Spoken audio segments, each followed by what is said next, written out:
Good evening, ladies and gentlemen. I will call the Budget, Finance, and Investment Committee to order, and we need to approve minutes of our last meeting, please. So moved. Commissioner Schaefer, thank you. Seconded by Commissioner Jernigan. Any discussion or corrections? All in favor, please say aye. Aye. Opposed? Thank you. That motion carries. We have a very brief investment report tonight, and it's going to be given by our Finance Director. Mr. Beatty is not with us tonight. Per Mr. Beatty, they had no transactions on sales of funds, but the LGIP rate is a whopping 0.23%. It went down 0.2 of a point from last year. Motion to approve the bad report. Thank you, Commissioner Sandlin. Seconded by Commissioner Jordan. All in favor, please say aye. Aye. Thank you. That motion carries. Okay, if you will locate your fund condition report, our Finance Director will begin with the development tax report. For the month of November, we received $43,500 in development tax revenue. That brings our total for the year of $394,500.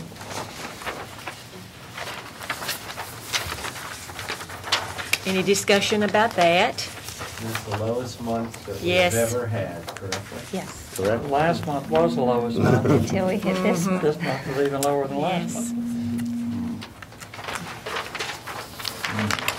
Okay, gentlemen, let's move to cash balances, please. Our cash balance as of the end of November was $113,103,000, with $109,719 being operating funds, $3,384,000 being borrowed funds. And when we discussed the cash balances, we didn't see anything that we needed to spend a great deal of time, but do you have any questions for the Finance Director for anything on this sheet?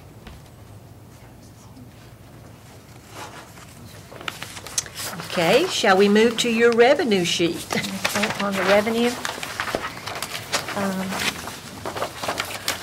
as far as the budget's concerned, I'm looking at the first page that's got Fund 101 and 118. Just, there's small revenue items, and just to bring to your attention those little scribbles beside the ones that say total license and permits and fines and forfeitures, just to bring your attention that they are behind what we've had in recent years. But they're not the big impact to the budget. I mean, they're behind, but I think, I guess it is reflective of what you just saw in development tax, that that's behind. These are behind too, the license and permits. Fines, forfeitures, and penalties are slightly behind prior years. We've got three areas that I looked at, but we've already talked about these before. And solid waste, we got revenue way ahead of projections in the other local revenues. That's the smiley faces. That's the smiley faces. I wasn't going to say I had smiley faces on there. There you did. You let it go. Yes, the three smiley faces. And the other one, the state of Tennessee DEP with the school's budget is ahead of prior years. And then local taxes in the general debt service is ahead of prior years. Any questions or comments? Okay, you do have another sheet. No, they don't have a sheet. Oh, you don't have this? It's just my good news. Oh, okay. My good news sheet. Some sales tax information. Sales tax, we received the information for November, which is really October sales, and November 2010 compared to November 2009, we are up 3.34%. For the fiscal year, July through November, we are up 5.42%. The good news in all that is we budgeted flat for the school's sales tax revenue, so this is good news for their budget. At this point, too. At this Yeah. point, yes. So that was my ending on a good note on those reports. And Motion I think all of you received the Wait, highlights of that's- the. I'll do that. You going to approve this? Oh, can we do this Yeah, and first? then I'll Okay, do thank this. you, Commissioner Motion Sanders. to approve You're those one step reports. ahead of me, That's great. all. Yes, we'll have a motion and a second from Commissioner P. Any further discussion? All in favor, please say aye. Aye. Opposed? Thank you, that motion carries. And of course, we all had received notification of the press release and the highlights of our audit, and I asked the Finance Director just to briefly address some of those findings. Okay, the first one, some of these, because of it being in the paper, you're already aware of. The Comptroller's Office took a finding on the Sheriff's Department and the County Mayor for the employee who had falsified insurance claims. Okay, so that was one of them. One on the County Mayor's Office related to ARA grants, and that was an error that we fixed when the monitors were here. There were reports that had to be filed that we didn't file. There were no revenue, but even if you don't receive revenue, you have to file with the feds that you've received no revenue. So that was on 3 grants. The same type thing. The other one was, it was more, not a financial, but more of a program review that it had to do with unique responses. They did one type response survey for the individuals, and it was not necessarily what the state wanted. So Pam is going to have to do a little something different, but all in all, there was still some miscommunication and some communication that she didn't receive. But, I mean, it did not cause a financial issue on the grants for those. The ambulance service and the Director of Finance has findings both similar on not issuing pre-numbered receipts. For us, we years ago had receipts that were already pre-numbered. When we went to laser receipts, they're just blank pieces of paper and the computer applies the receipt number. When the auditors that audit our software, they found that receipt number could be changed.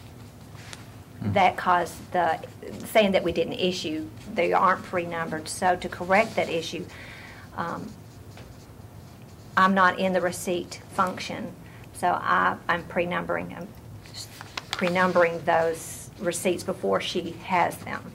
We had just purchased 10,000 copies of 10,000 blank sheets of paper, so I've applied that number, but also our software developer fixed it to where she couldn't change it, so we've got both fixes in.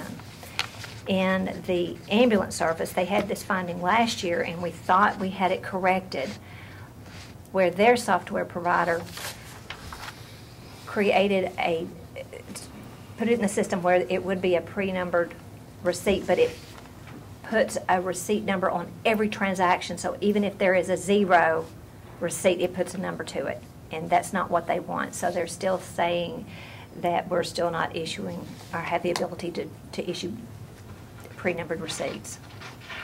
So our fix for that is that OIT has in the building codes and in planning software that they've developed to where they can receipt cash, and it puts a pre-number. I mean, it pre-numbers it and does not allow for that individual to change it. So that's our fix there.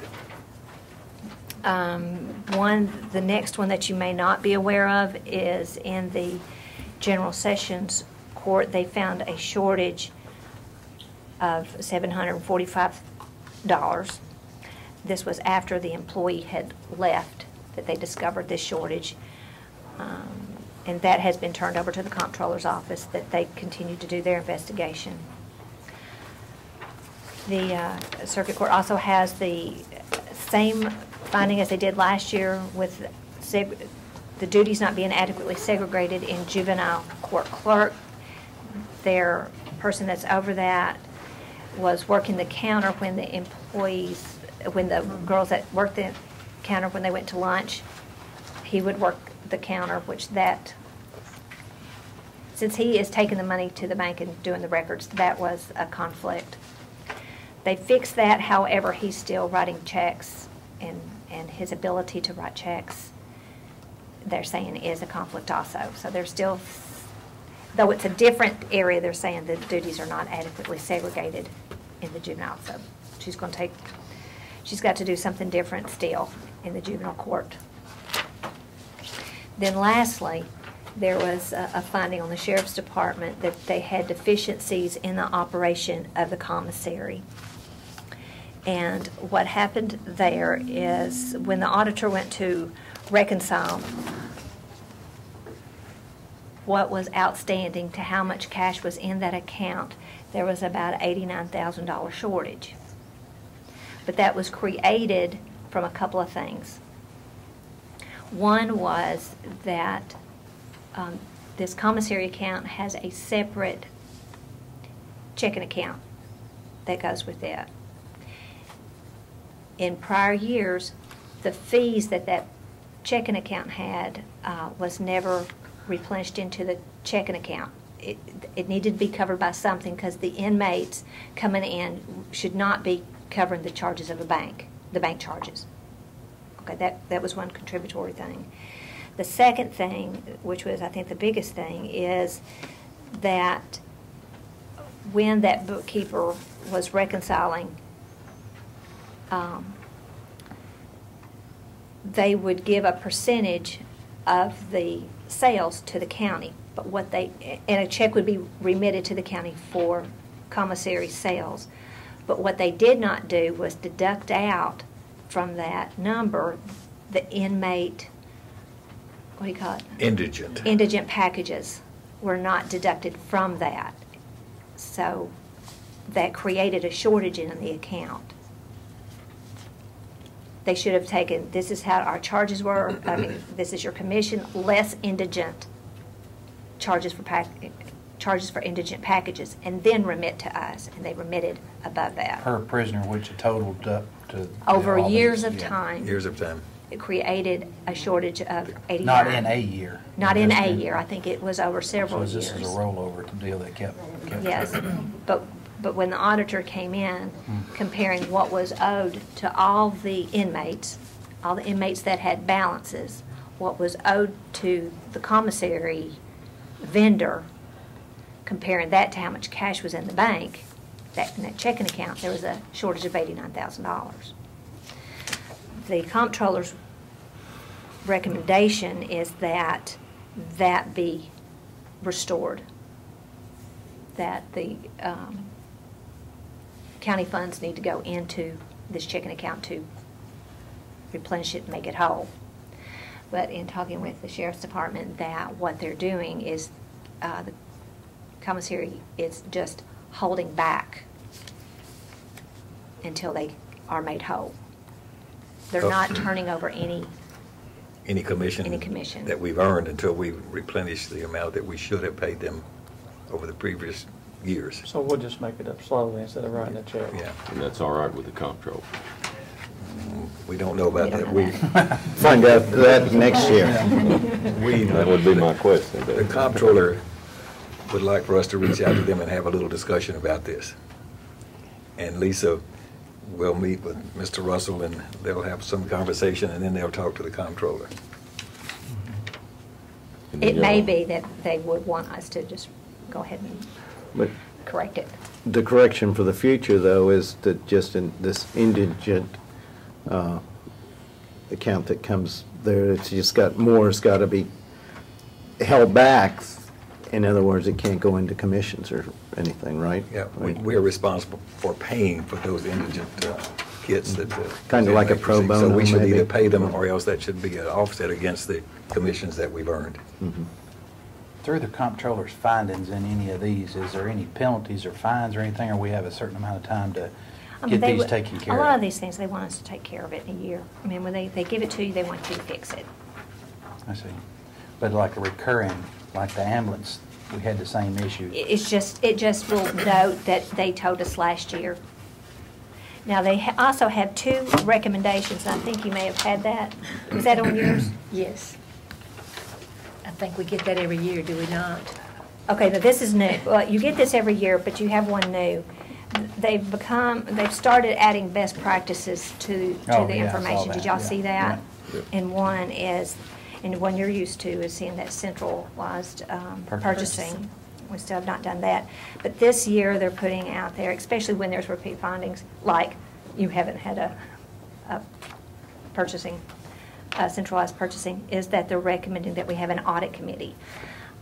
I've always said that you also serve as the audit committee, because we do bring these things to you.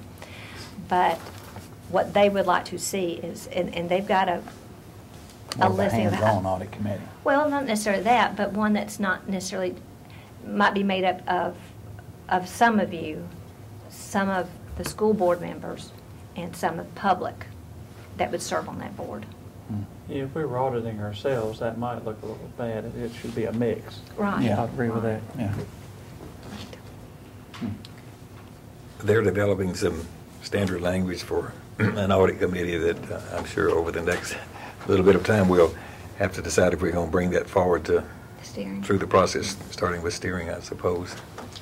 What about the centralized purchasing? Well, How long have we got on that? We don't think we're in a position to do it even right now. I mean, this would take a lot of other things that we haven't even thought about. Where are you going to store all this stuff? I mean, we don't even have a space. So it would be a bit of a long-term kind of journey if we really want to do that. I mean, the school board has sort of offered to let us piggyback and work through their centralized purchasing process. We really haven't had anything except some preliminary discussions with them. So I guess we're at the instruction of the commission on how you want us to move in that direction. Well, we brought it up some years ago and didn't get even quarter way up the hill, but, Well, you know, and probably end up that way this time. But then again, I mean, when the auditors keep putting that note to us that we need to look at centralized purchasing as large of a county as we are, as many employees as we have, as many departments we have, is something we need to look at. And what's the cost savings there, and so forth and so on. So, I mean, No, I also have to know what the cost is. The If you cost have- is There of is a having cost. a You have to store the department. stuff, have Sure. people to manage it, people transport to it, handle it, you know. intake, Another office. deliver. More Mhm. people. It's more a people. lot. Because those duties are spread out into different agencies, different individuals do part, so, yeah. Yeah. Commissioner You go back Jernigan. and look at all them audits all over the state, you'll find out some of these got centralized purchasing, it's got many find more, some of these it ain't. Well, we're the fifth largest county. The four that are larger than us, are they all centralized purchasing? I'll find out. I mean, I would I'd think really like to Davidson know the County top is, and I 10 would bet in Chattanooga is. population is just because. Okay. And I assume the state is all centralized Just purchasing. Look at Davidson's and then look, find out what kind Yeah, of. definitely. I'm sorry, I don't think there's much in Davidson. Okay, gentlemen, this was for information and perhaps some future discussion. Let's go to our next item on our agenda, the insurance report. Mrs. Stinson, and she will begin with the financials. I provided you all when I arrived tonight a copy of the Fund 264 report. You can go to that.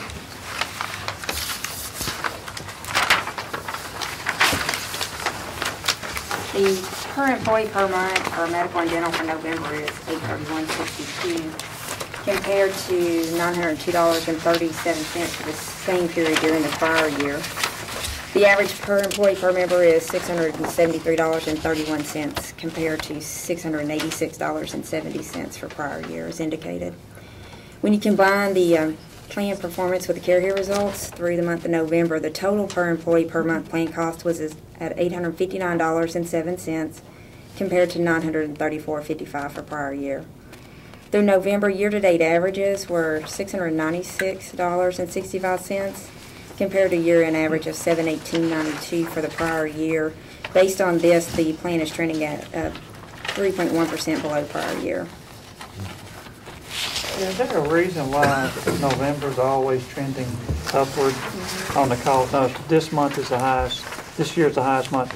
Last month is the year's the highest month. It's cold and flu season. Cold It's and just the nature Because it of. drops back off in December Well, I and didn't, historically and stuff. I didn't know if that was October is when you have fall break.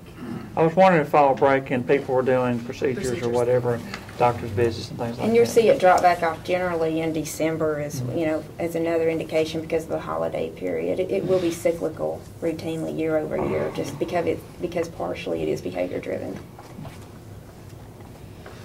Thank you. You're welcome. Any other questions before we go to OJI? I also gave you Fund 266's performance.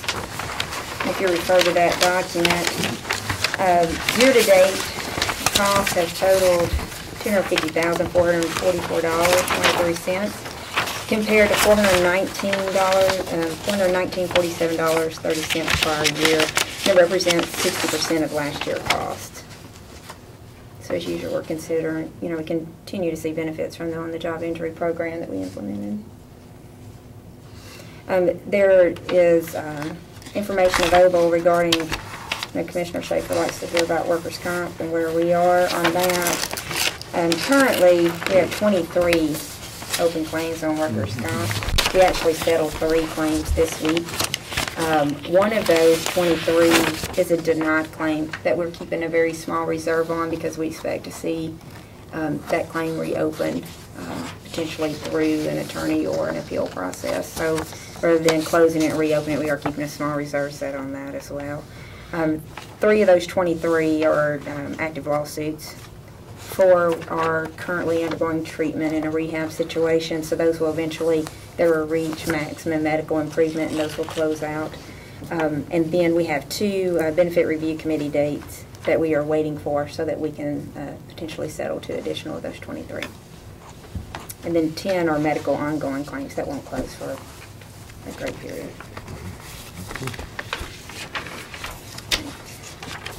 Any questions? Motion to approve the report. Seconded by Commissioner Jernigan. Commissioner Schaefer. You can go ahead and take the vote. I just want to ask for a question. Okay. Do we get a roll call? All in favor, please say aye. Aye.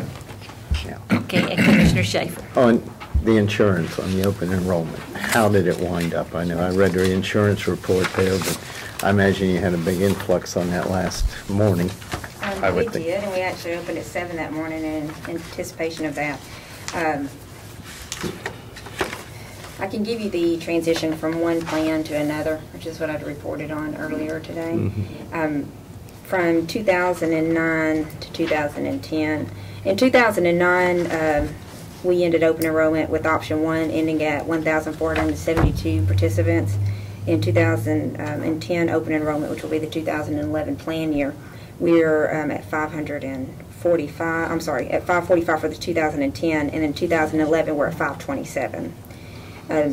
The option 2 for 2010 was at 1,381 participants, and we have 1,465 going forward in 2011. We also added 2 schools, so most people will go to what they already know, and so we are not surprised by the increase in that particular category.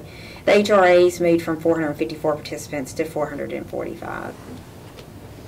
So, is there any additional questions? Just did most people, I think, did re-enroll and not automatically get dumped We did have into it. option 2, wasn't it? Yes, we did, and actually, Mr. Sandvik asked me what the count was on that, and I didn't have it available. We just recently pulled that report so that we could make those adjustments before our open enrollment file goes over in the next few days, so I don't have that final statistic just yet. Okay, Mrs. Stinson has a recommendation from the Insurance Committee. On November 10th, Ms. Nolan and I met with Cigna, and we went over our utilization reports for the last year. One of the things that we discussed are what type of edits and programs that we have in place. One of the things that I identified through that meeting that I felt was important enough to bring forward for review is the narcotic management program. And as the mayor indicated in the discussion we had today, this really does complement some of the random drug testing that we currently do that picks up illegal utilization of drugs and things of that category. What the narcotic management program does is it identifies utilization of prescription drugs that may not be appropriate, that are narcotics. Narcotic drug abuse in general accounts for 25 to 30%. Prescription drugs account for 25 to 30% of all drug abuse in the United States. Based on third quarter claims experience and pharmacy utilization, we have about 40 individuals right now that meet the guidelines for the narcotic management program. The cost of the program is a little under $7,000. The potential savings we would realize is at $88,000. The way the program operates is it is a behavior management based program. So although I recognize it can feel somewhat intrusive on an individual, we have other aspects, not only the employee's welfare that I'm concerned about with this particular statistic, but also these are active at work individuals. And we consider the roles that we play in this county, individuals in an altered state that are out driving vehicles, county vehicles, working in county locations. They are more opportunistic to be involved or create an accident that could ultimately end up affecting our OJI results. So there is, a multitude of ways that I've looked at this program to bring this recommendation today. The annual cost of narcotic abusers is at $7,783 compared to $2,668, so about 3 times the cost of a narcotic abuser versus a non-abuser. So it's for these various reasons that I feel like that the investment the county would make is worth bringing to the table for a vote. It did go before the insurance committee today, and they did approve it. The implementation of the program would involve Cigna doing a patient profile, and they would look at claims and pharmacy experience and develop a patient profile, and then trained individuals would do an outreach program to those individuals. There's no problem with the HIPAA laws No, with this? There's not.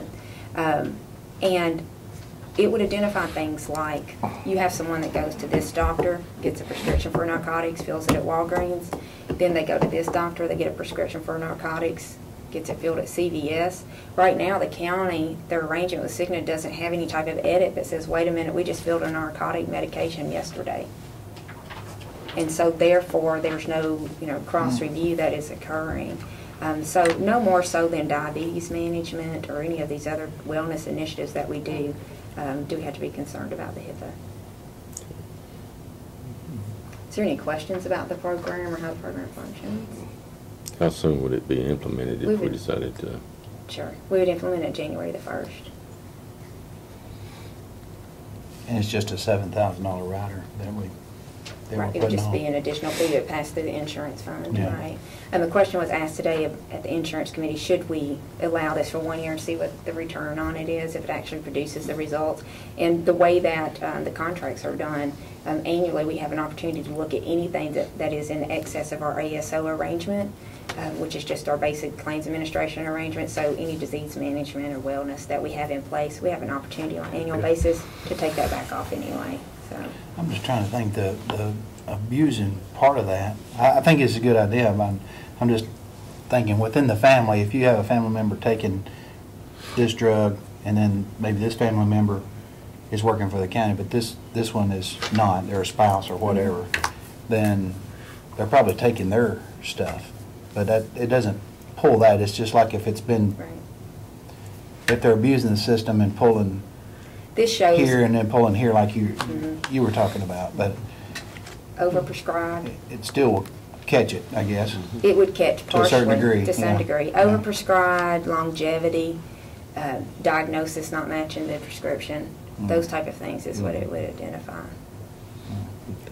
So it's going to track them. It will. It's fairly inexpensive. It'll track everybody in the county, Coverage. really. Absolutely. And like I said, it is a good supplement to our initiatives that we have already because we wouldn't determine this through a random drug test. Yeah. Your pennies on the dollars of what we would cost the county if somebody driving a county vehicle where they have an accident or something like that and find out they were under the influence of something. Yeah, the breakdown is 11 cents per member per month. Motion to approve, Madam Chairman. Commissioner Sandlin, thank you, and seconded by Commissioner Jordan. Discussion? Is your motion including, like her suggestion, that you do this for a year and see what the return is on it? I think it's automatic. Yeah, We are, I again. want to make sure of what I'm asking. Yeah, that's, I think, what was sent from the insurance committee is to try it for a year and see what happens. And review it after a year. This includes everybody. Because a lot of time hourly employees claim they ain't doing the salary and all. I want to make sure it includes everybody. Everyone that participates on the medical program. Yeah. It's elected officials as well? If they are on our medical program, they will be included in this review. Any further discussion? Call the roll, please. Commissioner Baum, Yes? Commissioner Jernigan, Yes. Commissioner Jordan, Yes. Commissioner P, Yes. Commissioner Sandlin, Aye. Commissioner Schaefer. Yes. Commissioner Ely. Yes. Mrs. Stinson, would you give us a brief report on the dependent audit? Yes, I wanted to provide you with some information. The Budget Committee had approved Secova conducting a dependent audit, and we concluded that audit on November the 3rd. It originated on June the 14th, and it focused on all dependents on the medical plan up to June the 1st. We're currently in the process of verifying dependents that have been on the plan June the 1st and forward, either as a new hire or through the open enrollment process, and that verification process ends tomorrow. Through the audit, the cost to the county, including postage, was $106,304.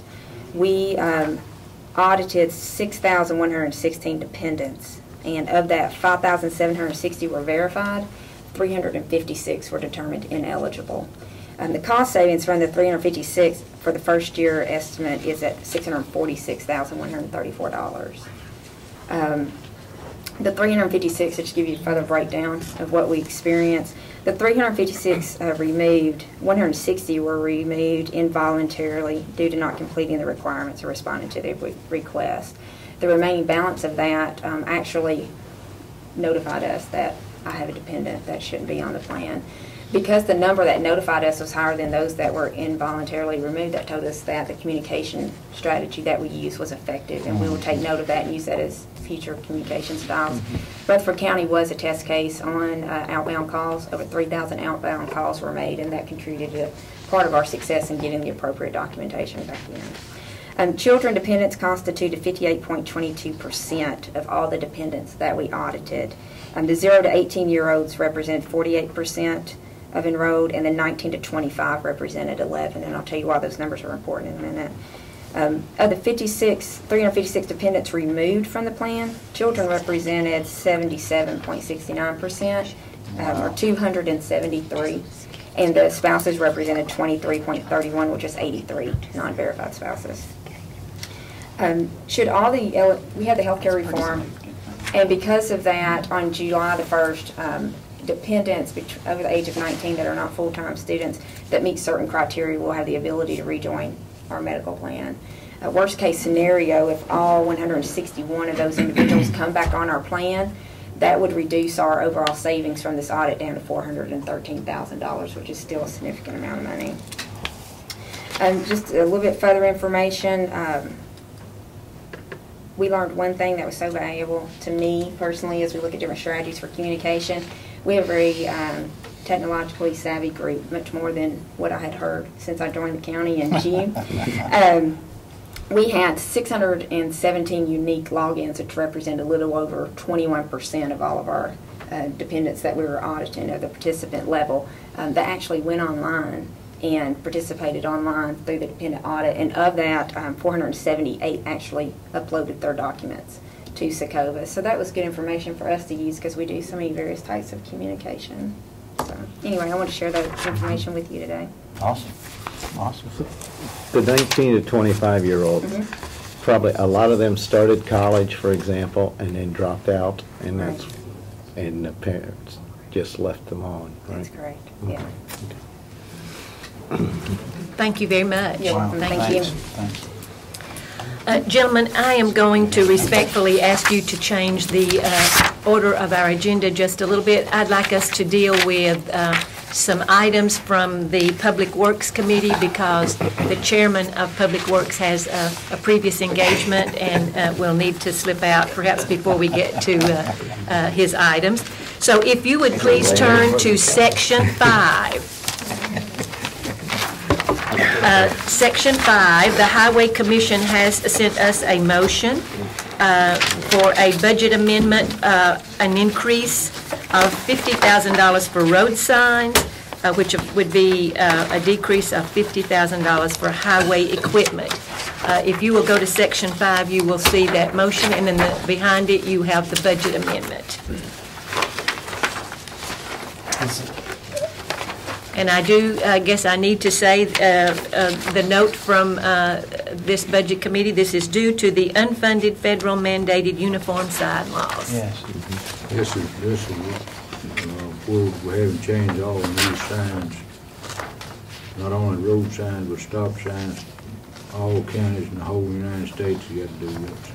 Mr. Williams alerted us to that during the budget process, if you will remember. That's what I was thinking when they said they didn't get funded, but y'all changed some of the road signs to these bigger type signs. We changed them as a lot of them gets tore up and all, and we done got the machine to make them. We moving on right along. We know what's got to be done. Motion to approve. Second. Commissioner P., thank you. Seconded by Commissioner Sandlin. Any further discussion? Call the roll, please. Commissioner Baum, Yes. Commissioner Jernigan, Yes. Commissioner Jordan, Yes. Commissioner P., Yes. Commissioner Sandlin, Aye.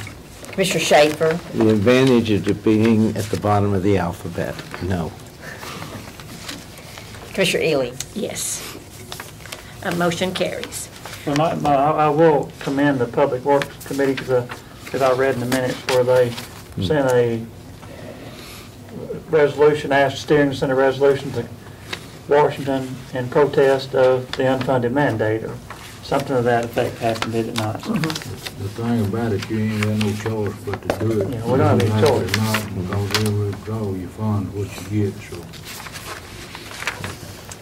Okay, gentlemen, turn please to Section 9 in your notebooks, and if you'll go all the way to the back right in front of your proposed budget calendar, you'll find the documentation that will give you the information for this next item. This is a recommendation from the Public Works Committee authorizing the installation of a turn signal at the intersection of Highway 231 and Jefferson Pike. At first, when Mrs. Nolan and I were discussing this, we were not sure that we needed to take action because we do have in our budget the money to cover this for maintenance and the repair of traffic signals, but I understand that there's some details to this that maybe I missed. Commissioner Jernigan, this is to actually have a turn signal. Yes, what it is, which Mr. Jordan lives out there and everybody knows in that area. When they done that light right there, they got the lines painted on the road for the turn lanes in all 4 sections. But they didn't put the turn signals in but 2 sides, so you got 2, especially the sides where all the dump trucks and things is coming out with no turn signals there, and you got a school right there back, and this is, these 2 turn signals need to be put on there. And this is right in the corner of my district, or dividing line between Commissioner Black's district. I make a motion to approve, but this definitely needs to be done. I'll second your motion. I drive that road every day, so. So is this all 4 left turns will have a turn light? Yeah. Yeah, only 2 of them, just the ones on 231 now. Okay. That's Jefferson Pike. Any further discussion?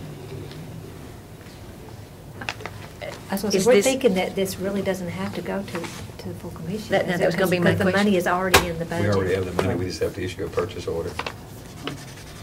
But it does not have to go any further than this committee. I'm thinking, No. I think it'd be letting them know. I mean, I We don't do have need to take a a problem vote. if We it do have a did. motion and Yeah, second. we could so- have really done this, just just done it. done it without even taking Yeah. it to Public Works. Had we known about it, we would have done it. Yeah. But we do have a motion and a second, so we Yes. just, okay. Go for it. Call the roll, please. Commissioner Baum, Yes. Commissioner Jernigan, Yes. Commissioner Jordan, Yes. Commissioner P., Yes. Commissioner Sandlin. Aye.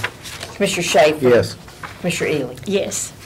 After learning of what Mr. Birdie said, if we have it happen again, we'll know what to. Yeah. Lisa and I do have a little bit of discretionary money from time to time, but we do have that one little line item for the For this. maintenance of these traffic signals. Gentlemen, let's go back up to our agenda. Number 5, a request from the property assessor to upgrade a position. Mr. Boner, you, by the way, gentlemen, you do not have anything in your notebooks regarding this. I will just give you a little bit of a summary, and then Mr. Boner can add anything to it that he would like. Mr. Boner will be requesting approval to upgrade a position from a pay grade 3, step 2, which is a data processing analyst, to a pay grade 5, step 1. And this action will not cause an increase to this current budget because this position has not been filled all year. Of course, it will be an automatic increase to our payroll budget in the next budget year. Is that enough information for the committee? Sounds good to me. Yeah.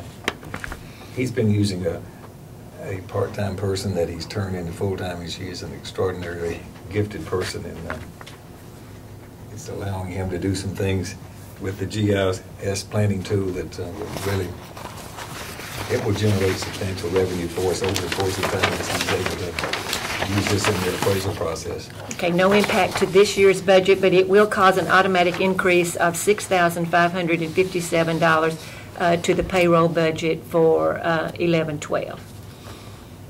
The mayor is in support of this. Yes, sir. Motion to approve. Commissioner Jordan has made a motion, Second. seconded by Commissioner Sandlin. Any discussion relative to the motion? You say this is bringing in revenue by keeping this guy on? Explain that. Well, It's $6,000 it will worth. allow him to be a lot more efficient and effective in his appraisal process, which will also remember, he's got 1 or 2 open positions now. right now. He's been very frugal and not filling positions as he saw that he was able to accomplish the task otherwise. So we've got- next year, we'll actually have a savings of less than that $6,000 if you're still not filling those positions. Oh, Is that yes. correct? Yeah, we got- Yeah. Okay. Yeah. You convinced me. Any further discussion? Call the roll, please. Commissioner Bond. Yes. Commissioner Jordan. Yes.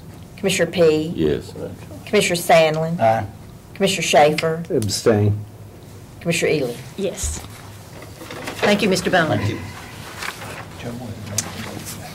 Okay, gentlemen, turn to Section 3, please. We will begin with our general fund budget amendments from Pet Adoption and Welfare Services. Ms. Hill, good evening. Good evening, how are you? Fine, thanks.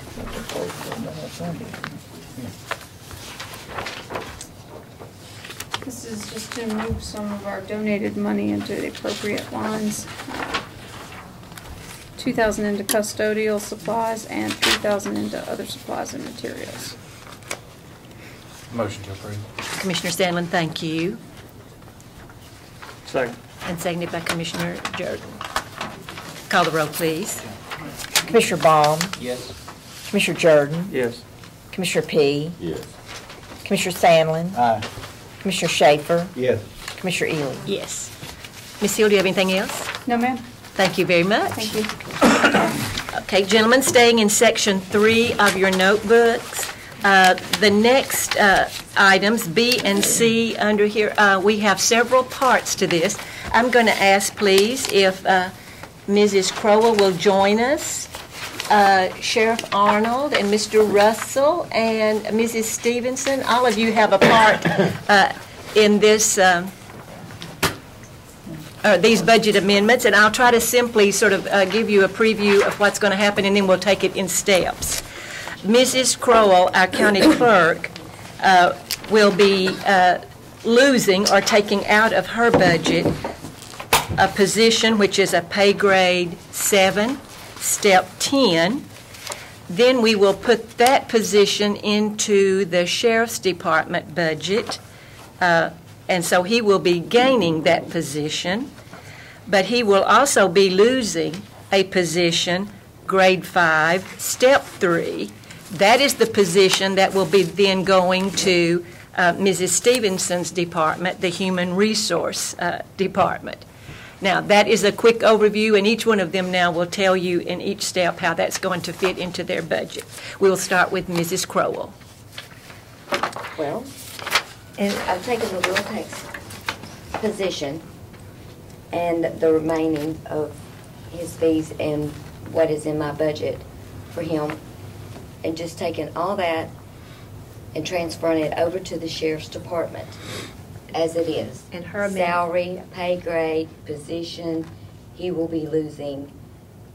The county will not be losing anything here. We're just actually taking his position and putting it at the sheriff's department. And if you will look at the budget amendment page, that is reducing her payroll budget by $38,892. So that's what needs to be included in that motion. So basically, will tax officer be run out of the sheriff's department instead of the clerk's office? Basically, that's it. Yeah. So that's The wheel reducing tax her. officer is going to retire. Is that Yes. not a lot of Yes, Yes. as of On or before May 1st. May on or 1st. before May 1st? And I believe I read somewhere, you're going to utilize him to train the rest of your deputies to do what he does. Correct. What happens after he retires? Then we'll be doing his job. But aren't Who you gets gonna that be- position? Where does that Well, then position we'll go? promote somebody into his position. I'm going to take his position when he comes over, put it in training, Mhm. where we have a captain now. Eventually, over time, I want to create a training division within the sheriff's office, because with lawsuits and stuff, whenever an officer gets on the stand, they always refer back to your training. How were you trained, officer? Why did you do what you did?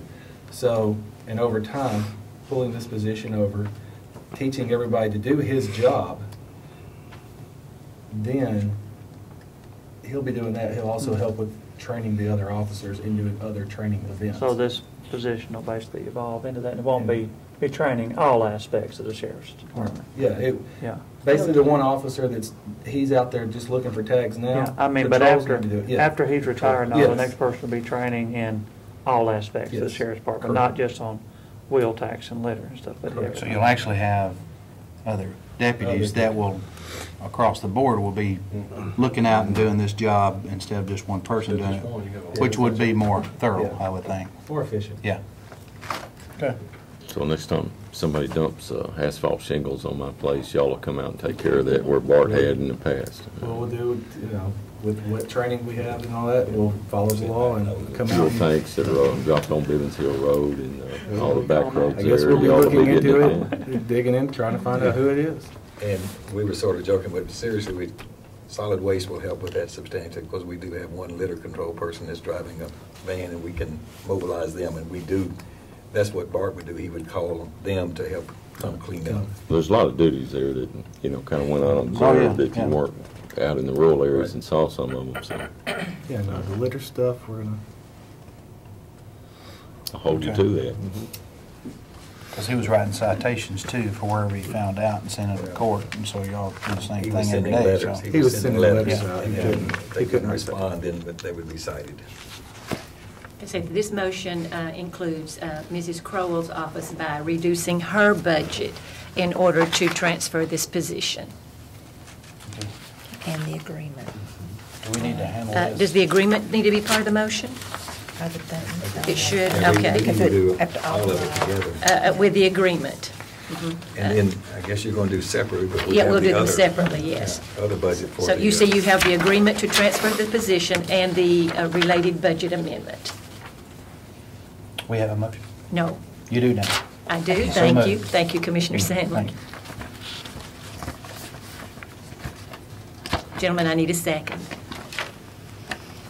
I'll second. Second from Commissioner Schaefer. Do we need further discussion?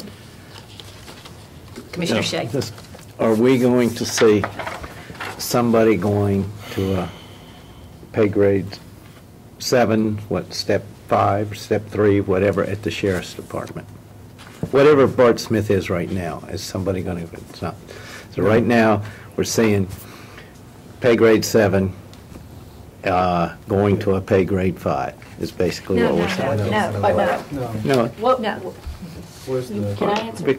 Yeah, go ahead. Okay. That's the next step. Bart currently it's topped out because he's been with the county for some time, so he is a 710. If this position, if he didn't have anyone in his position in his department, which Robert has done a really good job of posting those positions internally to give people the opportunity for advancement. So if it's somebody new within the county, then they would get up to, but not more than, a 10% increase. And so wherever they would fall, not going over 10%, they would go into that role. Now, if somebody was already pay grade 7, already a sergeant, and just was laterally moving departments, I guess is what he calls them within there. Divisions. If they were laterally moving in divisions, their pay would stay the same. Okay. If somebody was a higher ranking officer and decided maybe they were in patrol as a, what would be higher? Lieutenant. Or that's pay grade 8.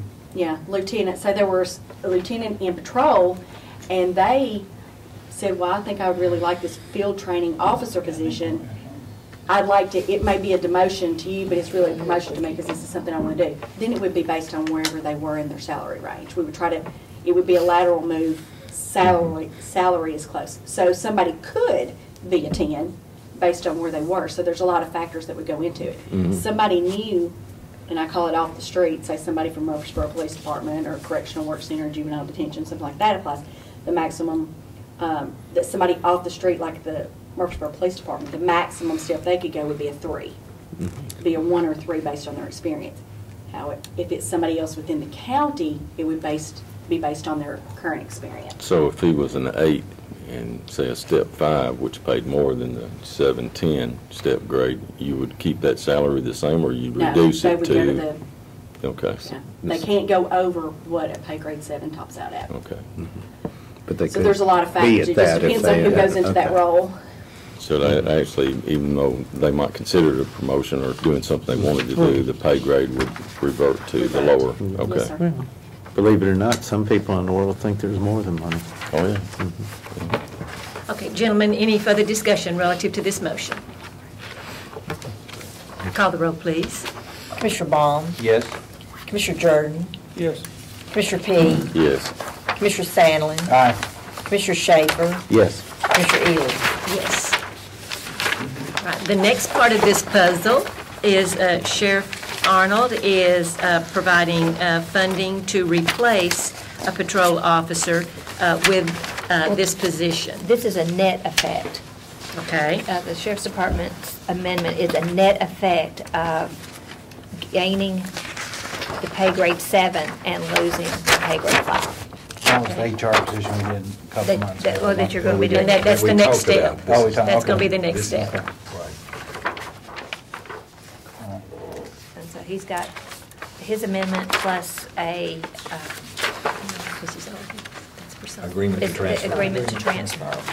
Oh, is that for his too? Yes. So in the motion, we need to also have that agreement to transfer as part of the motion. So this person from the Sheriff's Department is actually going into HR over there strictly for the Sheriff's Department, but under the HR's umbrella. Well, he's. No. Whoever it is, we walk in. It'd be a general purpose HR. Oh, okay, so they do other duties. Yes. But it's the same person, though, is what I'm saying. It won't be the Or a person. position. Just The the position. position. Position. Just the The position. patrol position. I'll get it right in a minute. Pay grade 5. Pay grade 5. She's Basically, not taking a deputy. I got a over pay there. grade. Yeah. She's going to hire somebody. He has a vacancy there, I suppose, and he's just gonna. I'm Give getting over a to pay her. grade 7, Right. and I'm giving her a pay grade 5. I'm trading you a sergeant for a deputy. Well, I thought when we discussed this originally, this person would be going to your department and working out of your department and doing things there. Which, So I missed that then. This was. We did discuss that Bart, Would for the still interim be- period, would come by her office 2 or 3 days a week to assist her with some of her other duties, whatever he's been currently doing for her. Yes. Now, this person that's going to HR, is that in addition to your staff over sir. what you've got right now? over Elena. So we're actually adding a person to the staff, but Not really, because One we're, department to another. No. yeah. And Robert came up with this in a way to help offset. While the Human Resources wanted all of the employees under one umbrella, so that we were doing everything the same, he knew that having those additional 400-plus employees was going to be a hardship on Elaine and I, and plus another 20-hour part-time student. So that was when he said, I'd be willing to give you a position to help with the additional duties you're going to incur. So, because luckily with the election, we ended up gaining the clerk's office, Register of Deeds, Circuit Court, and the Sheriff's Department. They all came on board with, so every department, with the exception of Highway, is under the Human Resources Department of the county. Yeah. That's good. That's good. All right. Motion to approve. Thank you, Commissioner Sandlin. Awesome. Second by Commissioner Jordan. Call the roll, please. Commissioner Baum, Yes. Commissioner Jordan, Yes. Commissioner P, Yes. Commissioner Sandlin, Aye. Commissioner Schaefer, Yes. Commissioner Ely. Yes. Now, to complete this puzzle, we now get to the human resource budget and the position that is being added there. And you have your budget amendment, $25,971. We've gone this far, there's no time to stop now. I'll make a motion to approve with the comment that him and that many years ago, we didn't have an HR department, and we started with one employee, and of course, the job has become huge. It's gone from where every department handled their own, and probably a lot more uniform and all now, but it has grown over the last 6 or 7 years. Okay, I do have a motion. May I get a second, please? Okay. Commissioner P., thank you. Well, one thing else I'll add to that, if you recall, we brought on our HR department because of insurance problems we were occurring. Mhm. We actually got a big break in our insurance costs by adding the HR department and saving on lawsuits. Well, I think it's definitely a good thing. We've made great strides over the last 6 or 7 years since we started that department.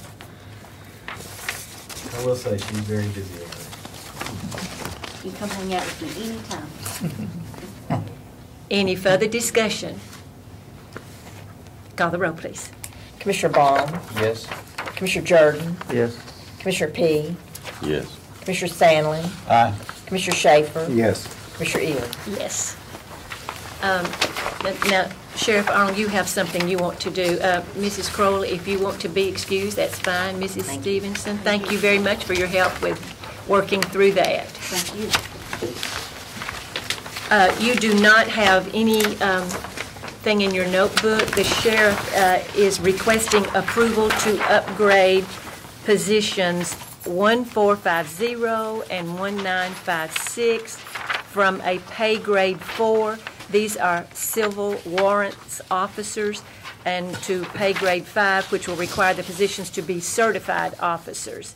The positions will remain at pay grades 4 until the officers are certified. And Sheriff Arnold can give us some more information, and Mrs. Nolan probably can assist us with how this is going to be budgeted. A little bit of background about civil process. Civil process is a fee office. Right now, the officers that are doing the job, let's just say they could be off the street. We outfit, we put them in a uniform, give them a gun.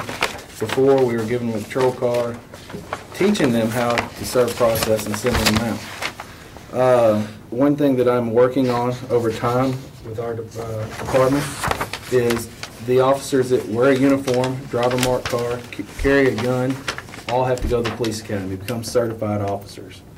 Get the experience, get the knowledge that the academy gives you. With that, that is a pay grade 5 right now for a patrol officer. Right now, these offices, this office in particular, civil process, is a pay grade 4.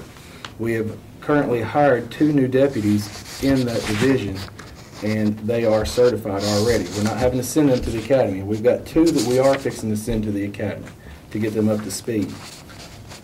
Doing so, I would like to make that a pay grade 5, just like the other certified officers that have spent their 10 weeks at the police academy to gain the knowledge of being a certified police officer, because they are out here in the public. Right now, we do not allow these officers, if they see somebody pulled over for some reason, they cannot stop and help them. They are not a certified officer. If they go into a certain residence and some things happen, they have to call back and get a certified officer to come help them deal with the situation. If they go into a house, they find marijuana, whatever, whenever they're serving process, they have to call a certified officer to come in and help them. That's just the way, because they are not certified. Well, these guys are going to be certified, so now we're not going to have to be calling the guys off the street. They can be helping the public just like a regular officer can. Officer had an arrest like that, they wouldn't normally call for backup? Not a regular officer, no. Not a regular certified officer. Wouldn't call for backup unless he deemed for some reason he needed backup to help him effect the arrest. But most of the time, officers effect arrests by themselves. Okay. So these deputies that are serving warrants, they're not able to carry a gun? Right now, I can... I mean, are they breaking the rules by... No, they're not breaking any rules. Carrying a gun and wearing a badge and uniform? They're not breaking any rules. Basically, the authority given to me through the state's constitution, I can basically hand out a badge and a gun to anybody and say, hey, go out here and do something. I might want a badge. Yeah. But for a patrol officer out here doing his job under the state statute, he has to be post-certified within 1 year of coming on duty on patrol. I'm just saying, with the other guys that are running around carrying guns, we're going to train them like patrol officers, and we're going to treat them like patrol officers. And eventually you're going to see where transport, we're looking to certify transport too. They carry inmates all around the state, some around the country, up to the courthouse every day. They drive a marked unit, and there's some question there about driving a marked unit and being an uncertified officer right now. I've got to call into the Post Commission getting some clarification on that. But this is how we're wanting to go as a department. If you're going to be out here in a uniform with a gun, you're going to be properly trained to do that job. Right now, you can see there's two different uniforms at the Sheriff's Office. The solid black, and then there's the older uniform that's the light blue and dark. That's the difference between a certified officer and a non-certified officer right now. If you wear the solid black uniform, that's a certified officer. If you're in the blue, that's uncertified. Is there some reason this didn't come to public safety? I told it just needed to come here. By who? You know what? I think I dropped the ball. Because it just hit me. I was supposed to call Commissioner Farley to get approval. Well, when I saw this, I was a little concerned about it coming through. I mean, Oh. I think it should come through the committee process, so. It's within his budget and really within his authority too. We are in a transition period. He's got some people that he wants to bring on. I was supposed to call Commissioner Farley to make sure it was okay to bring this straight to you. I'll be glad to take it's it not something, back that route. I'll just do it the right way. It's I mean, I don't have a problem with what you're asking for. I'm just Another month. curious why y'all are bypassing our committee process, and I don't like seeing that, so Well, that's my that question. was- Unless there's a reason. The reason is the gotta be reason done was this people were month. coming in. The reason why is people were coming into the positions, and I wanted the approval out in the record prior to bringing the people in. Yeah, So that one's already was, that come was on, the other one that was the starts Monday. push. That was the push. And they won't be certified until they go through school No, anyway. No, these they're two are coming already in on. certified. They're already certified. And like you said, you've got the authority to do it anyway. I don't think you need to be talking to us then.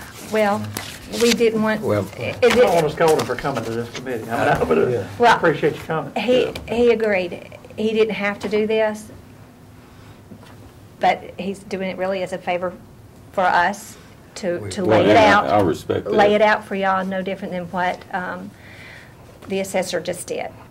It's the same process. It really helps us through this whole budgeting process, because budgeting, every department has got all of these positions specifically identified, and if we keep all of that really consistent, it really helps us keep it all Right. correct and And then we together. can say, this is how it transitioned, and y'all were aware of how positions transitioned. We just didn't arbitrarily switch two positions to two other grade and step levels. That's why I like seeing it come through the committees. I actually get to see it twice, and, that or read the notes out of the other committees. When it comes straight to us, I kind of get caught flat-footed and say, hey, I'm adding, a cost to our budget, but I didn't know about it and have a chance to talk about it. Right. So. But that was the push, is because he's got two people coming in, filling the positions. Part of this is what the constables used to do when there were constables in this county. And it's just been civilians basically on the part of that since then, hasn't it? And this is actually one of the constitutional duties of the sheriff, is to serve civil process. And as you can see, the officers that we have in there serving the process, the numbers are down right now because there's been some transition within the division. But normally we get, about $20, $22 a paper that we serve. So, I mean, they make quite a bit of money. And, for them to have this extra training and all, that's the reason why I wanted to do it. And, them also being out here in the field. Listen, don't misunderstand me at all. I think what you're doing is commendable, and I think it needs to be done. I don't think anybody should be out serving a warrant or a process and not have the authority to do what they need to do in case something comes up. And it's a dangerous job. People don't appreciate it. I understand that, and I do appreciate it. Just I'm frustrated with the way this is coming to us. No, we'll pull it back. Well, I don't mind. I don't understand this. I mean, like this person served one, this Yeah, person these served are 400 regular- and something. These are patrol officers. See, we also make patrol try to do it. Now, patrol tries to, a patrol officer wears many hats, especially with the sheriff's department, where a patrol officer with the city does not.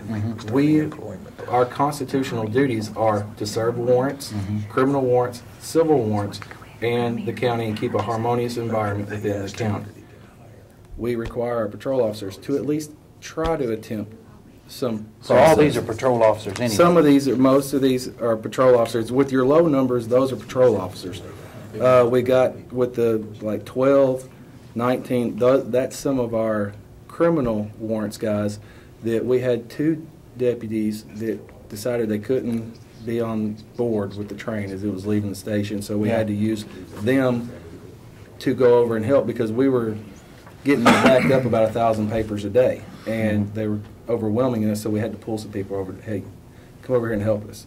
And so that's why you see it, but we do make regular patrol officers try to attempt civil process. And so what's this and going to also cost criminal. us to do this then? As far as their certification of? From 4 to 5. It's a pay grade 4, or pay grade 4 to pay grade 5, roughly. I think you've got it about $1,200 a year. The difference from pay grade 4 to pay grade 5. Well, it depends on where they are. Yeah, it depends on where they are. Per the years. These 20 or? No. Just We're only talking about two We're right talking now. about two. Only two positions. And then I have two more, one of which later on down the road will not see a pay increase because he's a supervisor, he's a sergeant. Okay. Then we have one more deputy that will be going to the academy in March. And so before the next budget year, once he comes back from the academy, I'll be asking for him to be in the same pay grade as everybody else in his division. Once he obtains Just ask the question. It does matter. piece of paper from the academy. I don't personally have a problem with it, and I think we can go ahead and adjust it and deal with it right here, and I appreciate you bringing it to the Budget Committee. So I'm going to make a motion that we approve for these two, and you're learning the budgetary process type thing and the process through the committee process, and we all like to see it go through committee. We're not here to jump committees, and I don't think you try to do that, so I'm not taking it that way. So I'll make a motion that we approve that. Commissioner Sandlin? I need a second, seconded by Commissioner Baum. Oh, Okay, discussion, Commissioner Schaefer. yes. The question is, does it matter if it did come before public safety later this month and it went back to this committee with the first part of January? Does that hurt you in any way? I've already got one person on. I've got another person coming on Monday. It doesn't affect me. It affects them. Okay, well, that's what I was getting. You know, But what I'm getting at is some of this, there's going to be more things, maybe not exactly like this, but for people that are on the Public Safety Committee to become more aware of what goes on at the Sheriff's Office. That's that, and just, so that's why I'm asking you that question. So it's going to hurt them a couple paychecks if you Yeah, it'll hurt them a couple paychecks, but I mean, if y'all want Okay. to, I mean, I can explain it to them. I just, I feel sure the sheriff be willing to report to public safety next month. Yeah, I'll explain it to bring them. it up Hey, when I we missed, Make that a part of his report. I didn't Yeah. bring this That's through, misinterpreted the process and all, and make this neater and cleaner. I don't think there's any doubt this will get done, and instead of having to go through payroll and fix it and everything else. Yeah, like, And like, retroactively. Retroactive. Yeah. pay. Add it back to the pay. like Ms. Nolan said, we wanted, at first we figured out within the scope of my duties and stuff, we could just go ahead and do it. And they asked that, hey, do you mind taking it here? We said, no, we don't mind taking it here at all. And so if you really want me to, I'll take it back and we can go through the committees the way naturally I guess it should. I think we're all right. I guess for the employee's sake, I just to not have to go redo. Yeah, yeah. And if he would, he can go back to public safety and just say, this is what we did, and I will call Commissioner Farley as soon as this meeting's over to let him know, because I did drop the ball on that, and he did this for me. You can just blame it on the finance director. Blame it on the finance director. That's what we did. Gentlemen, we do have a motion and a second. Do we need further discussion? Call the roll, please. Commissioner Baum, Yes. Commissioner Jordan, Yes. Commissioner P, No. Commissioner Sandlin, Aye. Commissioner Schaefer, yes. Commissioner Ely. Yes. Sheriff Arnold, do you have anything else? That's it. Thank you very much. Thank you. Okay, gentlemen, finishing up with our general fund budget amendments. We have something from the Information Technology Office, and I will ask the mayor and the finance director to explain what we are doing with this budget amendment. Finance director's on a roll for taking I'm on on a roll. responsibility.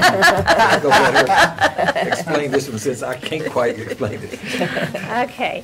The Office of Information, OIT, issued a purchase order at the end of June for some furniture. When a purchase order is issued, there's a reserve of fund balance, and that's what you see in this shaded area, $12,612. What they were doing, we have an office upstairs that was put together with a lot of cast off, and they were wanting to put some modular furniture in there and to really utilize this. It's a very small space and be able to create 5 workstations up there. They needed $6,000 or almost $6,000. Into the next year, they issued another purchase order to complete the project that was in this year budget. The vendor has got one invoice. It just looks, as far as accounting and auditing, it looks terrible to have 2 POs, one in a prior year and one in the future year for one invoice. So this budget amendment puts the money, takes it out of last year's money and puts it in this year's. So that's what you see on that unassigned fund balance. It takes it out of the purchase order, the reserve for encumbrance, and puts it into fund balance, and then we're asking for that to come out plus the additional money to put in furniture and fixtures. And the money for this year's is already in this year's budget. The money is, yes, it's just There's not no in the new wrong money, it's category. just accounting. Yes, That's- yes. And that's what I'm saying, when we close out that purchase order from last year, then it goes into fund balance, and then we're going to take it back out and But we're not be able to pay deciding it. whether to buy furniture or not. No, we're just moving the money to pay for to it. pay it to correct. appropriately. Motion to approve. Second. That was Commissioner Jordan, seconded by Commissioner Schaefer. This is what we do with grants and stuff a lot, isn't it? When all the money isn't spent in one year, we put, and they have it the next year. Kind of a little bit, kind of, sort of. This is a permanent location for them, though. I mean, this is not Yes. a temporary. That's right. Yeah. Call the roll, please. Commissioner Baum, Yes. Commissioner Jordan, Yes. Commissioner P, Yes. Commissioner Sandlin, Aye. Commissioner Schaefer. Yes. Commissioner Ely. Yes. Gentlemen, turn please to Section 8. And we have, I apologize. I apologize. I am really moving way faster than we should. Thank you. We need to go to Section 3. We have one thing left in there that we haven't covered. The very last page in Section 3 from the ambulance service. Well, basically, as our vehicles have aged in place, we're having some more maintenance requirements this year than we had budgeted, so we're requesting that you move $80,000 into our vehicle maintenance line item to properly care for these ambulances. Motion to approve. Commissioner P., thank you. I need a second, gentlemen. I want to make an amendment. Okay, I need a second. I'll second it. We don't have much choice but to keep the ambulances. Right. Commissioner Jordan, we do have a motion and a second. Commissioner Schaefer. Okay, I'd like to make an amendment. And this is what was approved of public safety. I thought that, That it would be 40,000 that we'd approve now, and then he'd see where he wants. It's got down here that there may be more. Would you check the minutes? Do you have I'd like to change my motion to reflect that. Yeah, if That's what I if that thought. is correct. It's just, We'll check the maybe minutes. it'd be a little more judicious. We agreed with him. It's right. In that highlighted Yes, they did. They surely did. Uh-huh. It was 21,200 is in tires and then the other Commissioner 20,000. P. moved, seconded by Commissioner Schaefer, to approve the budget amendment of $80,000 from account number 11834-730 to account number vehicle maintenance, changing the amount from $80,000 to $40,000, and this was passed unanimously. That's When fine. we told them that, if it goes over there, they come back. Okay. And it's written down here that it could be, another amendment could be required. That's another before the year. mistake on our finance department.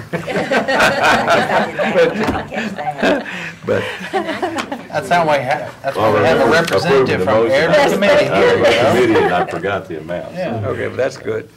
That's a point well taken. So you changed the motion. So you're changing the motion, To 40,000. Commissioner P., For which 40,000. will make that a lot easier. Thank you. Okay. And that was seconded by Commissioner Jordan, and I'm hoping that's okay with him. Okay. Who's out on the phone right now? Phone call, so I think. Okay, and from $80,000 to $40,000 for the maintenance on the ambulances with the high mileage. Contingent upon the person who seconded the motion Can we get another agreeing. second and go on? Or do we need to wait? We can wait a second. Robert's Rules of Order. Yeah, he's got a second on it, so. I feel like he will agree with that. That's okay. I think he mentioned something like that going out. I thought that you said something I didn't catch it. I didn't catch it. Call the roll, please. This is on the amendment. Well, No, he he changed. changed that first motion. He changed. Oh, He he changed changed it. it Okay. to simplify it. So it's just. All right. Okay. So we don't have to worry about an amendment. All right. Commissioner Baum, Yes. Commissioner Jordan, Oh, he's out of the room. Commissioner P., Yes. Commissioner Sandlin, Aye. Commissioner Schaefer. Yes. Commissioner Ely. Yes. Goodness, I really we sort of got messed up on that one. I even went to the wrong place and, and we had the wrong number, so. All right, let's get back on track. In Section 8. And we have a resolution to renew a $10 million 2008 general capital outlay note. And before we have our finance director give us some history to this, Commissioner Jordan, the last budget amendment from the ambulance service, remember that was an $80,000 number to figure? 40. We realized that the Public Safety Committee had changed that to 40, and you were the second, so we assumed that that was okay with you. That was okay. I Great. apologize. Okay. Answer the phone. So, Mrs. Nolan, will you give us some history and perhaps bring us up to date of where we are on renewing this capital outlay note? Okay. In November 2008, we issued a $10 million capital outlay note that is due April 1st, 2011, but it is callable at 1/1/11. If you remember, this was our first adventure, determining whether or not we wanted to get into the variable rate market. So we started with 10, and the next year we issued another capital outlay note of 21 million. Sorry, 21 million. Okay. It's just another zero. Ruffled. There's another zero on there. What's 3 more zeros? Okay, so that the intent as we were planning this out, and I guess Mr. Baum's sake, is that 31 million would be a sufficient amount if we wanted to enter a variable rate market and us doing it ourselves through our own PBA. Of course, life has changed since 2008. This 10 million is coming due. We are recommending authorizing the issuance. This is pretty much a renewal, but do it for 2 years and make it callable at 1/1/12 when the 21 million also becomes callable. So then we will have 31 million.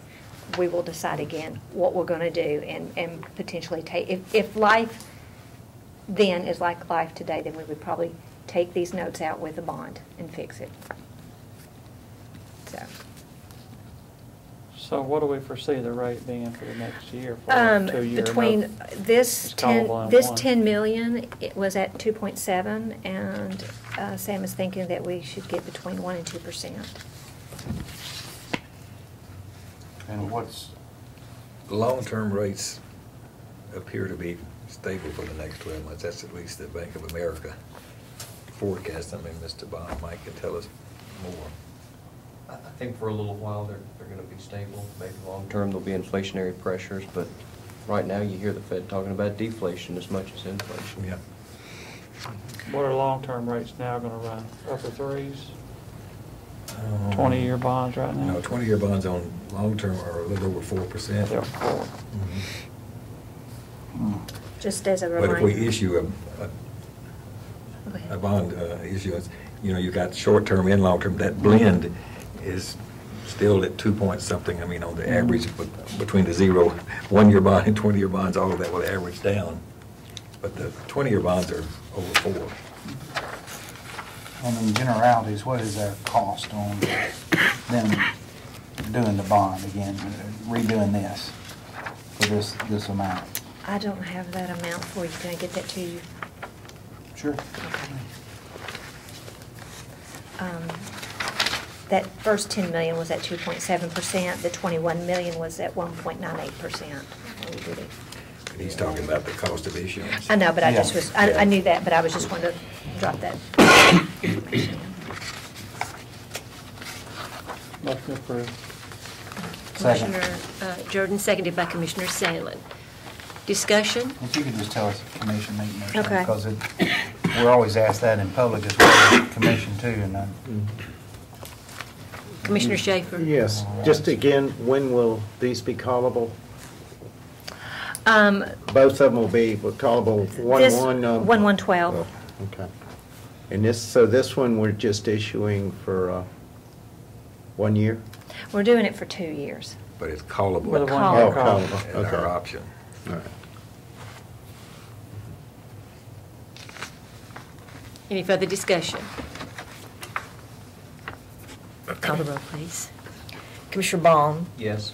Commissioner Jordan, Yes. Commissioner P, Yes. Commissioner Sandlin, aye. Commissioner Schaefer, Yes. Commissioner Ely. Yes. Gentlemen, turn to Section 9, please. We have a recommendation from the Property Management Committee to accept an offer from the Tennessee Department of Transportation for easements. Mayor Burgess? Yes. What are we going to do with the money? Oh, yeah, we had a couple of questions on that. They'll have to decide what to do with the money. We'll just take it in the Okay. county general fund. Okay. The road is going to be improved on the New Salem Highway there, which we have frontage on at the sheriff's office in the state of Tennessee. As normal goes through their process of evaluating what, quote, damages they're going to be doing to our right-of-way and our easement there. They're not taking any new property, but they are going to be putting equipment along that road, making improvements. and even coming onto our property for some of those improvements. But this is what they have accumulated, $36,200 for what they think is a fair compensation for allowing them to use our property to and make those road improvements. Motion to approve. Commissioner Sandlin, thank you. Second. Seconded by Commissioner Jordan. Questions? Call the roll, please. Commissioner Baum, Yes. Commissioner Jordan, Yes. Commissioner P, Yes.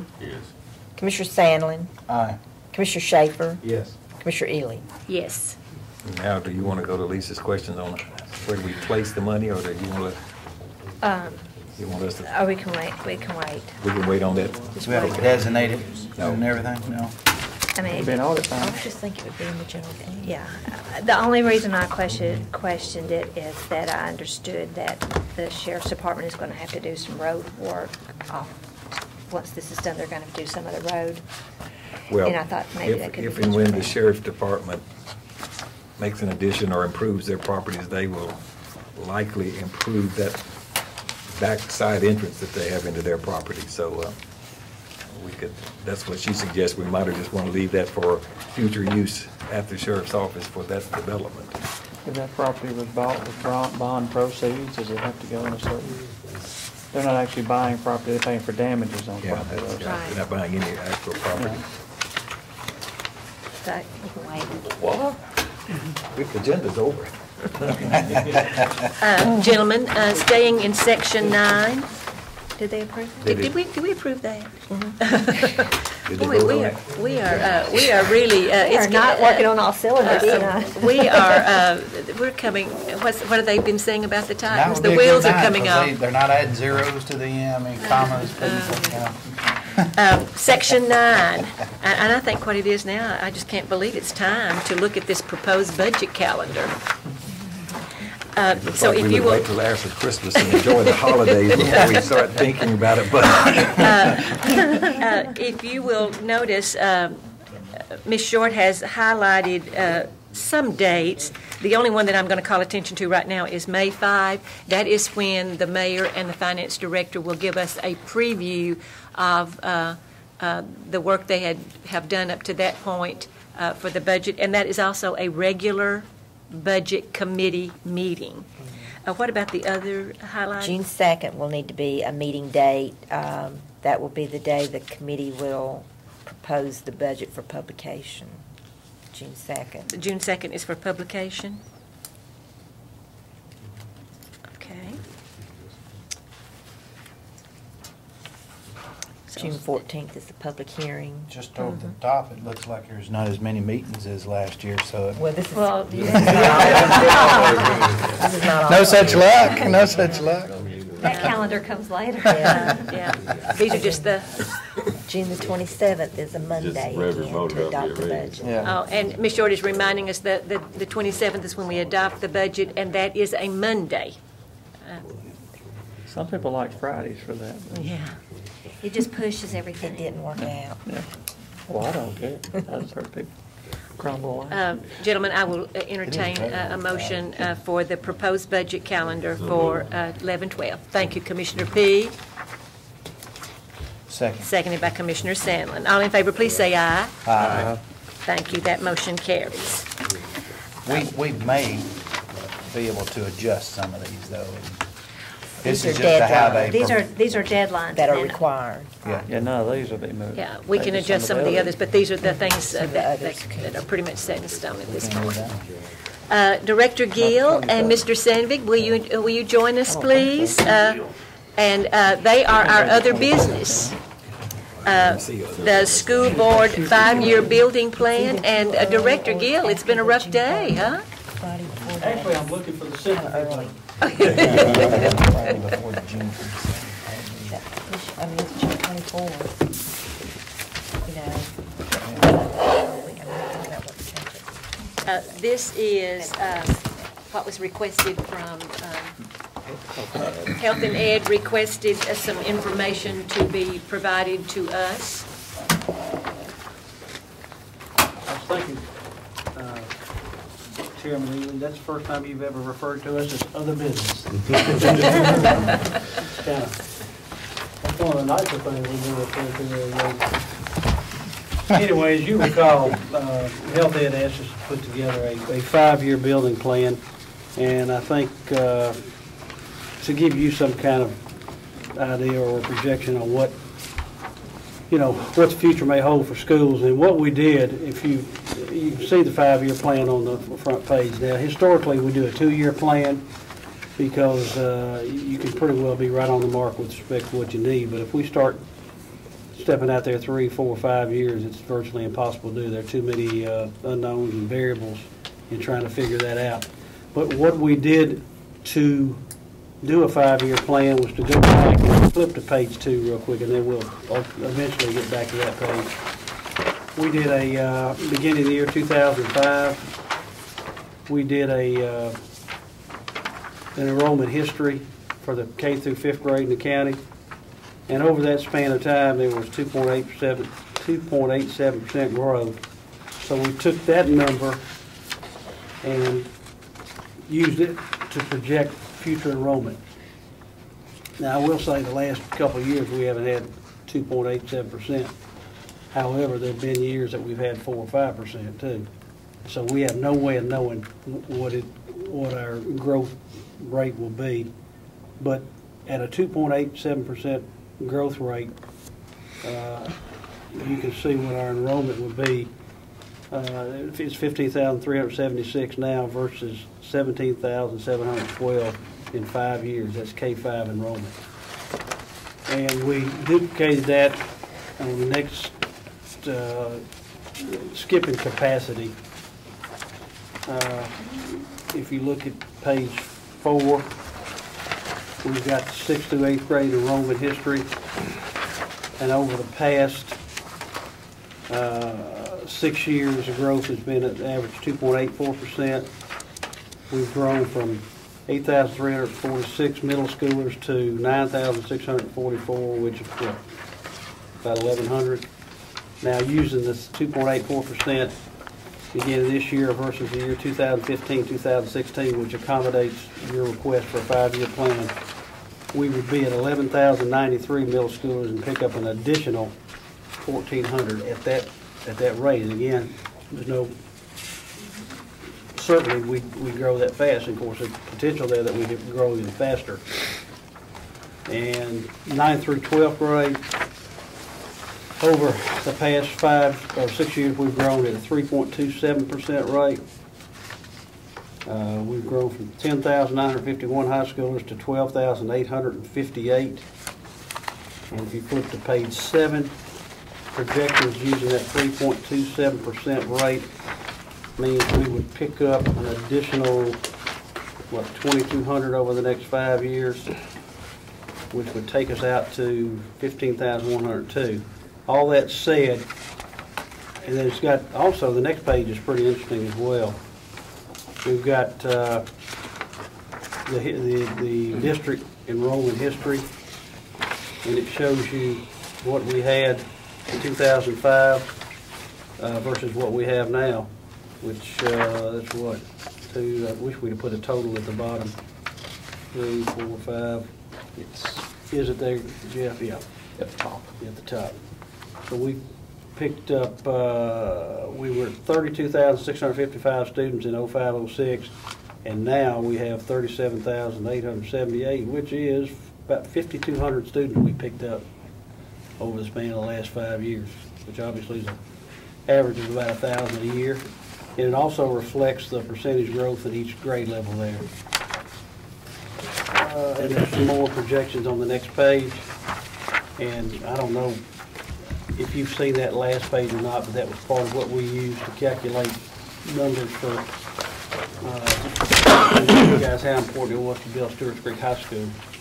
But if you go back to the top page, that's our 5-year building plan.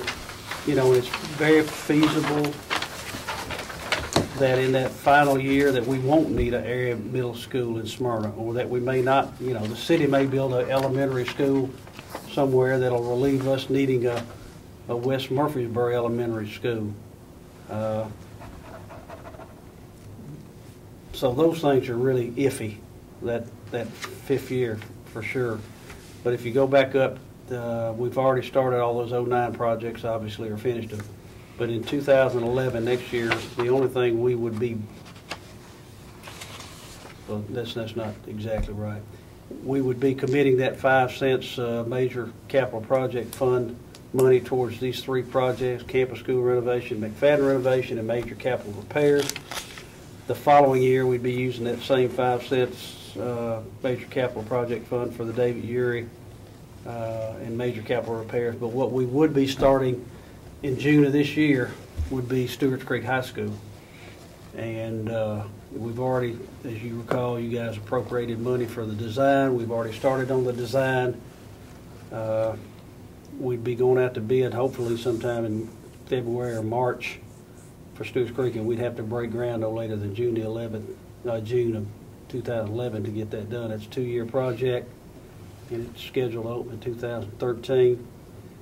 And the board has also asked that serious consideration be given to doing the Phase 1 addition at Eagleville, and that's reflected out there too. And I don't know, Miss Nolan could better answer it than me. I would assume that if that would be part of that Stewart's Creek borrowing, I guess.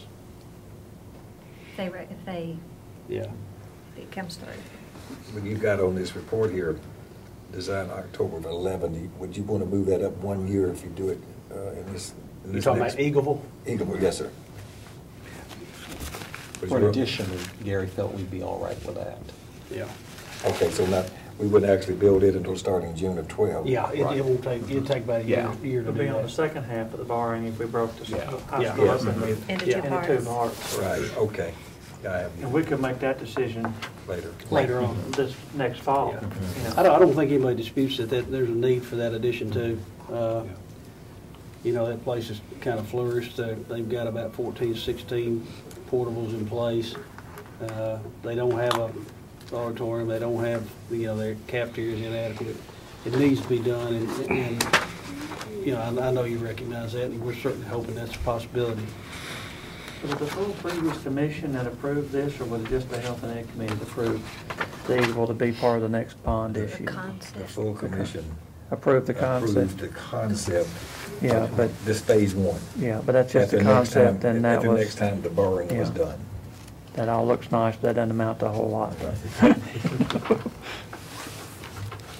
Well, Eagleville is, I feel like it's going to grow too if they put this sewer system in that they're talking about, which seems to, thought it was dead and now it's back up, and it's back and forth. So if they do that, then it's gonna impact that community commercially and residentially as well. So something we're gonna have to look at.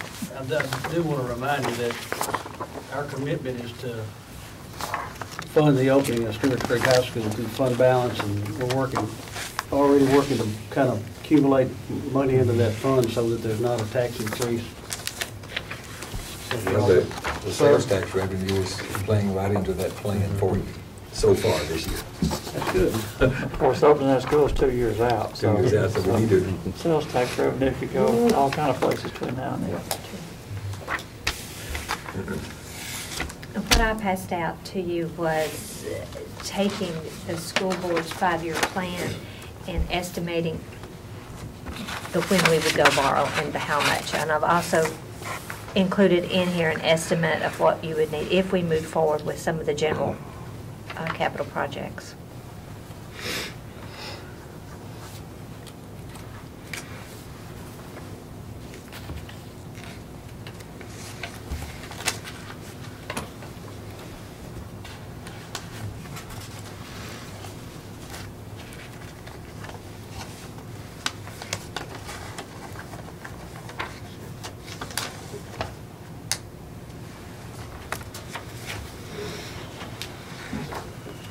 This was just for information tonight, Yeah. wasn't it? Yeah, that's all it was, yeah. Got a question about renovations of existing schools. The way I see it, from where we are now, all we have between now and opening a school in August 2015 are renovations for McFadden, David Urey, and Smyrna Primary. that correct? Did I miss one? Go ahead. I know there's We've capital. gotten we've done most of those renovations. We started that process 2 or 3 years ago, Yeah. and most of the schools have been done. Now, I would say, at some point, I know it's a sore subject with some folks, the whole deal about Smyrna and Laverne bleachers and restrooms and all that, and I know, the mindset is, well, we got all these schools we need, and we don't need to spend the money there, but there's a real crisis with respect to safety, having a place to use restrooms, et cetera. We thought that potentially to fund those increased seats, restrooms, and a concession, we might be able to use that major capital repair money down the pike to do that. So it's not, so as not to have to increase tax rate. But you've seen some of the crowds they've had down there, they seat roughly, 3,000, 3,200, and they've had 6,000 a time or two. You play another county school, it's going to be full, and you're going to get them. Absolutely. And when the schools were built, those stadiums were built along with original construction and the schools were built for 800 students, and bottom line is they're both of them over 2,000 kids now. So we're going to have to, regardless what the mindset is, we're going to have to seriously look at that because there are some safety issues down there. Well, it looks like that 5 cents is generating $2.3 million or thereabouts, so there may be enough flexibility if you really get caught up with some of these others to be able to do that. Right.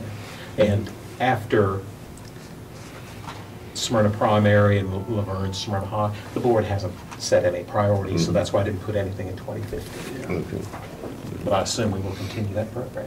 What's the Siegel addition? Siegel was built with the stairwell left where it could be expanded to add, I think it's 14 classrooms, I believe, on the end of the building. That relatively, what did we estimate? $4 million. Yeah. $4 million. That's the good news, we can do that. And they are using a few portals at Siegel right now. However, we don't see Siegel High growing as fast, obviously, as Smyrna, Laverne, and the areas on that end of the county. So we probably can hold off, we can probably hold off a while to do that. That's probably not going to please our principal and some of the folks out there, but we just have so many needs.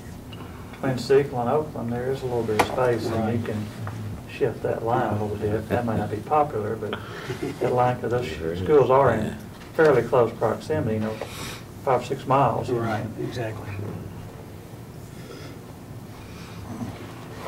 Gentlemen, do you have any questions for Director Gill or Mr. Sandvig while they're here? I just Commissioner like Schaefer? ask one short one, and maybe I need to ask Mr. Clardy that, but I believe it was when fall of 2004 our first metal roof opened. Mm-hmm. How are they holding? How's They're it doing fine. Okay. Yeah, we've had a leak or two. There's not been any kind of wind damage to anything. We think they're doing well. No problem with the hailstorms we've had here. No, there hadn't been.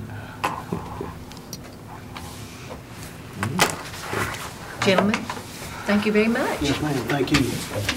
You guys have a Merry Christmas. Thank you. Be a while before you're out there. Between now and then. It'll be a while before you're on the golf course. Yeah, that rotator cuff, that's pretty bad stuff.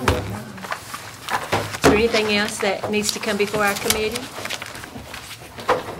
The steering committee is having our legislators in the January meeting.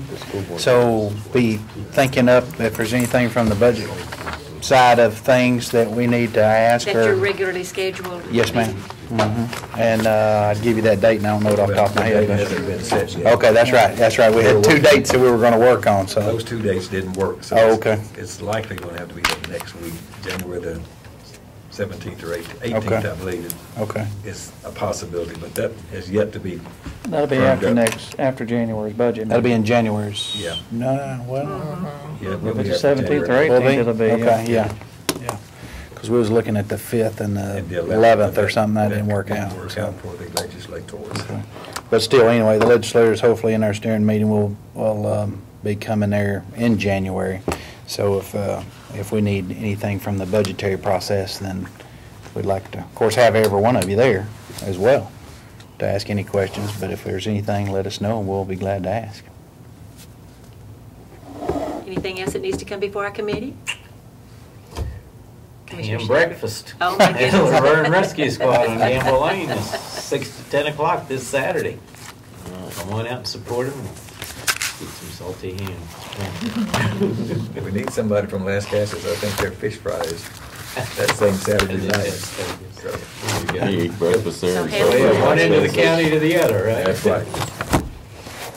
Anything else?